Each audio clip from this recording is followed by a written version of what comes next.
Friends, कैसे हैं आप लोग। तो फ्रेंड्स, इस बार खरमास जो है वो आपको पता है 15 दिसंबर से स्टार्ट हो चुका है और 14 जनवरी तक रहेगा। तो खरमास जो होता है इसको मलमास भी कहा जाता है और श्राद्ध भी कहा जाता है। आपको पता है कि इसमें कोई भी अच्छा काम नहीं होता। खरमास के दौरान शादी विवाह, कोई भी शुभ काम, मुंडन, गृह प्रवेश वगैरह कुछ भी नहीं होता। पूजा पाठ वगैरह भी नहीं किया जाता है। लेकिन आपको पता है कि खरमास में जो होता है कि इसमें तुलसी से जुड़े भी नियम कुछ होते हैं, वो करने पड़ते हैं, नहीं तो फिर बाद में पछताना पड़ता है। हिंदू धर्म में खरमास का समय बहुत ही शुभ मंगल कार्यों के लिए शुभ नहीं माना जाता है। वहीं इस दौरान घर में रखे तुलसी के पौधे से जुड़े भी कुछ नियम होते हैं।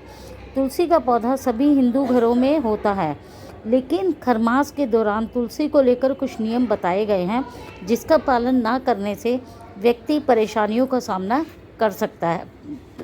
हिंदू धर्म में तुलसी के पौधे को पवित्र माना जाता है। रोजाना तुलसी में जल देना और पूजा करना शुभ होता है।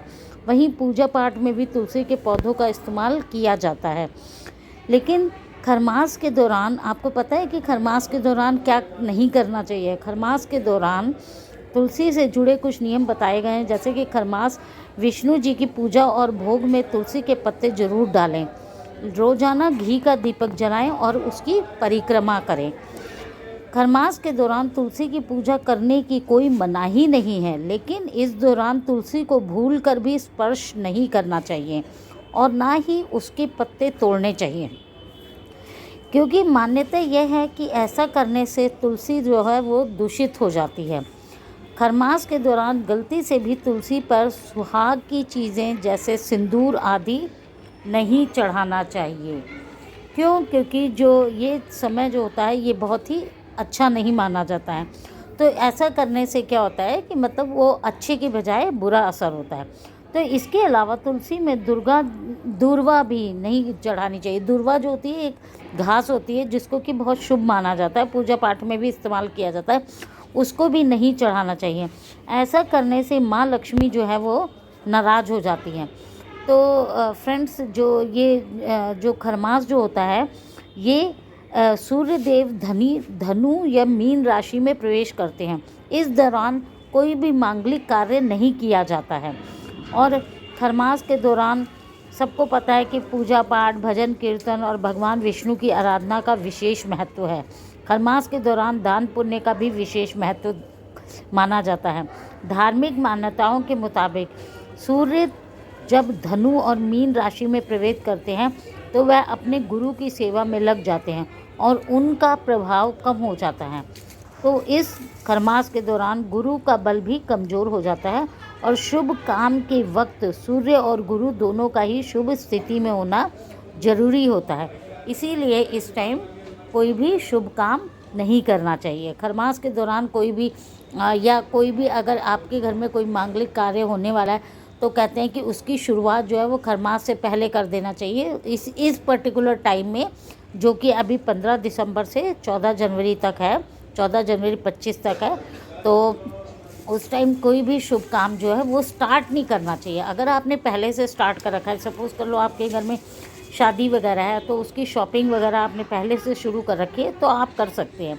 लेकिन पर्टिकुलरली इस टाइम में जो ये 15 दिन का होता है, इस टाइम में आपको कोई भी चीज़, 15 नहीं 1 महीने का होता है, उस टाइम आपको कोई भी चीज़ नए सिरे से शुरुआत नहीं करनी चाहिए। तो इस तरह से जो खरमास जो होता है वो अच्छे दिन नहीं माना जाता है।